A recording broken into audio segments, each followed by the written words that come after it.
करे तो हमें गर्व होता है कि सर यहाँ पे है और हमारे सदस्य हैं। तो सर का अगर देखा जाए, हमने अभी पीएससी खत्म, सर में हम रहते हैं, सर रहते हैं, तो जब सर पढ़े होंगे चौथी क्लास में, तो सोचो उस वक्त लाइट भी थी कि नहीं होगी। उस एरिया से जहाँ पर हम ड्यूटी कर रहे, अभी लाइट नहीं रहती, अभी सुविधा नहीं, तो उस वक्त सुविधा नहीं। उस स्कूल से पढ़ के केलापुर में पढ़ाई किया उन्होंने, विद्या निकेतन करके स्कूल है, स्कॉलरशिप की एग्जाम दी थी और वहाँ से फिर उन्होंने वहाँ पढ़ाई की। उसके बाद फिर गढ़चिरौली में, फिर नागपुर में MSc नागपुर में किया। और उसके बाद इन्होंने जो अपना सपना था उसके लिए यूएस की राह पकड़ ली, और यूएस में जाके राह ही नहीं पकड़ी बल्कि उन्होंने एक बहुत बड़ा नाम कराया। और आज आप देखते हैं हर दिन न्यूज़पेपर में भास्कर अलामी सर का आता है, चाहे वो टाइम्स ऑफ इंडिया और लोकमत उल्लख सत्ता हो। जितनी हम प्रशंसा करें बहुत ही कम है। शिक्षा के क्षेत्र में उन्होंने बहुत ज्यादा ध्यान दिया। ऐसे भी नहीं कि सर सिर्फ सदस्य है। एक अपने पास एक लड़की आई थी रिक्वेस्ट, जिसकी MPC, तब भी सर ने हमें मदद की थी। ट्राइबल मिनिस्ट्री में किस तरह से मिलना है, क्या मिलना है, तब जाके उसका वहाँ पे भले, जबकि सर ने इतनी हेल्प की, सर से शायद बात होती होगी, लेकिन सब दूर रहने के बावजूद वहां से जब हमारे 2019 में कोविड चालू हो गया, तो उन्होंने वहां रहने के बावजूद भी यहाँ पे उन्होंने एम्बुलेंस चलाई अपने गांव के लोगों के लिए, आसपास के लिए, तहसील लेवल तक चलाई। यहाँ से पूरा फ्री, क्योंकि वहाँ 7 समुद्र पार रहने के बावजूद भी वो यहाँ से अपने लोगों के लिए, अपने एरिया के लोगों के लिए कि एम्बुलेंस की सुविधा मिले। क्योंकि आप तो देखिए, अभी रास्ता देखा होगा, बहुत सारे लोगों ने ऐसे रास्ते नहीं देखोगे क्या गढ़चिरौली में आते, तो उन्होंने यहाँ से सुविधा दी। तो सोच लीजिए कि समाज के लिए इनकी क्या सोच है। इतना ही नहीं, जब मेरी सर से मुलाकात हो गई थी 2014, मतलब फेसबुक के माध्यम से, 2000 सर यूएस में गए थे सर, तो सर का एक लैब था, कंप्यूटर लैब, 1 किलोमीटर थे। उन्होंने मुझे हैंडओवर ले लो आप, ऐसे बोल रहे थे, लेकिन मैं उस टाइम सेना में था, तो सर ने मुझे खुद बोला था फोन करके कि आप ले लो या चला सकते तो चला ले, अच्छा रहेगा। लेकिन उस टाइम में आर्मी में था, इस कारण सबको लगा मेरे से तो कुछ नहीं हो सकता। इस तरह सर का सहयोग रहा है। और सबसे अच्छी बात कि सर ने जो खास कर मोटा आपको पता चल गया कि शिक्षा के ऊपर कितना ध्यान दिया। तो मैं अपनी अस्मिता की तरफ से सर और मैम का स्वागत करना चाहूँगा। रीजन था कि बाद में मैंने खुद के प्रोग्रेस पे फोकस किया। मैंने सबको बोला था कि अगर मैं फोकस करूंगा, मैं इतना अच्छा बन सकता हूँ, कोई नहीं बन पाएगा मेरे आगे पीछे।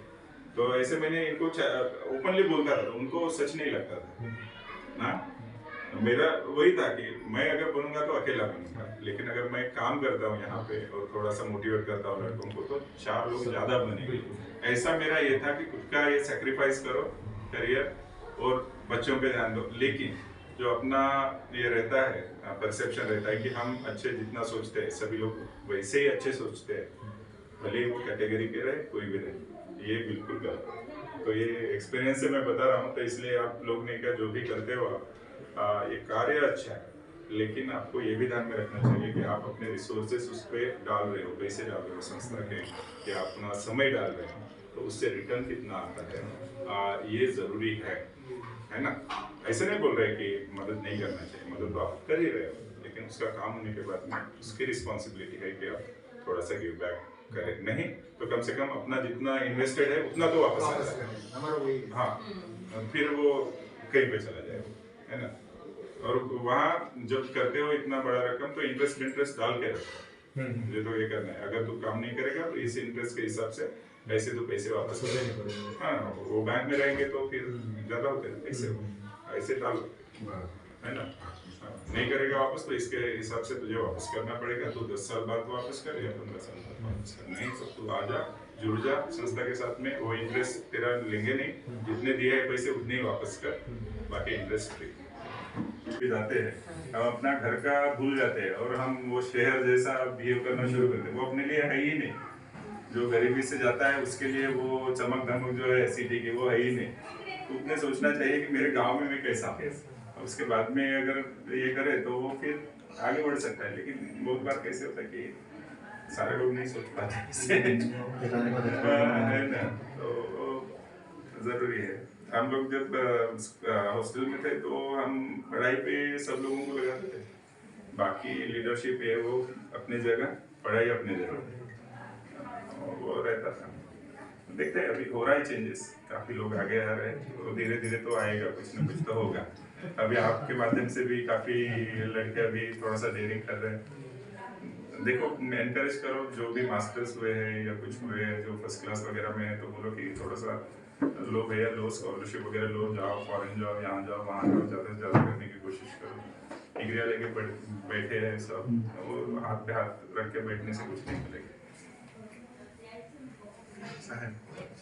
गोंडवाना अस्मिता जो है पे बैक सोसाइटी की तरफ से ताकि बहुत लोग अपने स्टूडेंट के लिए जो भी गरीब बच्चे आते हैं उनको मदद कर दे, तो आपको इसके बारे में क्या लगता है सर कि ऐसे लोगों को हमें आगे आनी चाहिए इस सोसाइटी को जो कर रही है? बिल्कुल आना चाहिए, बिल्कुल आना चाहिए। और मुझे जहाँ तक लगता है कि आपका जो कार्य है वो इसे और आगे बढ़ाने की ज़रूरत है, और फोकस्ड होना बहुत ज़रूरी है। अगर आप लोग बहुत ज़्यादा सोशल एक्टिविटीज़ में अगर अभी एक्टिव है, तो मुझे लगता है कि आप अगर सिर्फ एजुकेशन पे भी अगर ध्यान दें तो काफ़ी बड़ा कार्य हो सकता है। क्योंकि बहुत बार क्या होता है, हम जब संस्थाएं बनाते हैं तो बहुत सारी बातें करने की कोशिश करते हैं और फिर बाद में कुछ भी ढंग से नहीं हो पाता है। तो मैंने देखा, आप लोग जब दिक्कत में होते हैं तो आप लोग कहीं पे भी जाके उनकी मदद करने की कोशिश करते हो। वो सब बहुत अच्छा है, लेकिन अपने रिसोर्सेस, खास करके आप पैसा बोलिए या फिर कोई किसी भी तरह का अनाज ये वो, तो उसके रिसोर्सेज कितने हैं अपने पास, ये ध्यान में रखते हुए आपको एक टारगेटेड एरिया अगर आप फिक्स कर देते हो तो इसमें आप काफ़ी अच्छा कार्य कर सकते हो। और जहाँ तक मुझे लगता है कि गोंडवाना अस्मिता ने काफ़ी अच्छे कार्य किए हैं और काफ़ी अच्छा ग्रुप है, और ये ग्रुप बढ़ते रहेगा, और इसमें सहकार्य करने वाले, साथ देने वाले लोग भी जुड़ते रहेंगे। लेकिन आपको थोड़ा सा टारगेटेड काम करने की ज़रूरत है, जैसे मुझे लगता है। ये सिर्फ सजेशन है, आप लोग अपने जो भी है पदाधिकारी वो मिलके आप ठीक ध्यान दे सकते हो उस पर। और खास करके पढ़ाई के लिए जो आप कार्य कर रहे हो उसको और बढ़ाने की ज़रूरत है मुझे। अच्छा सर, मैं फिर भी एक बात पूछना चाहूँगा कि जो अस्मिता मेंबर है तकरीबन 200 मेंबर्स हैं हमारे, जो पर मंथ पे बैक टू सोसाइटी की तरफ पर मंथ हमें डोनेशन करते हैं, उनके लिए क्या संदेश है सर? सारे लोगों ने ये डोनेशन कंटिन्यू रखना चाहिए। अब तक अगर मुझे लगता है कि 200 है तो 200 लोगों से जो भी पैसा आता है, जो भी उससे जो मेंबरशिप फीस या जो कुछ कलेक्ट होता है, तो आपकी संस्था अच्छे काम में लगा रही है, इसलिए मुझे नहीं लगता है कि इन लोगों ने रुकना चाहिए। उल्टा जो 200 लोग हैं उन्होंने 1-2 मेंबर्स और जोड़ने की कोशिश करनी चाहिए। तो आज 200 है, अगले साल 200-250 होने जरूरी है, 300-500, इस तरीके से अगर ये थोड़ा सा बढ़ते रहेगा तो मुझे लगता है कि बहुत बड़ा कार्य अपने हाथ से हो सकता है। और सिर्फ गोंडवाना अस्मिता के मेंबर्स जो है उन्होंने ही पैसे देने की ज़रूरत नहीं। अगर किसी को वन टाइम डोनेशन भी देना है, शायद से वो आपके पैसे जो आने वाले हैं वो अच्छे कार्य में जाने वाले हैं। इसलिए आप लोगों ने गोंडवाना सदस्य, अस्मिता के सदस्य छोड़ के भी कई लोगों ने आगे आना चाहिए, ऐसे मुझे लगता है। क्योंकि सिर्फ 200 लोगों की रिस्पॉन्सिबिलिटी नहीं है कि सोसाइटी आगे बढ़े, हर एक की रिस्पॉन्सिबिलिटी है कि अपना अपना कंट्रीब्यूशन दे।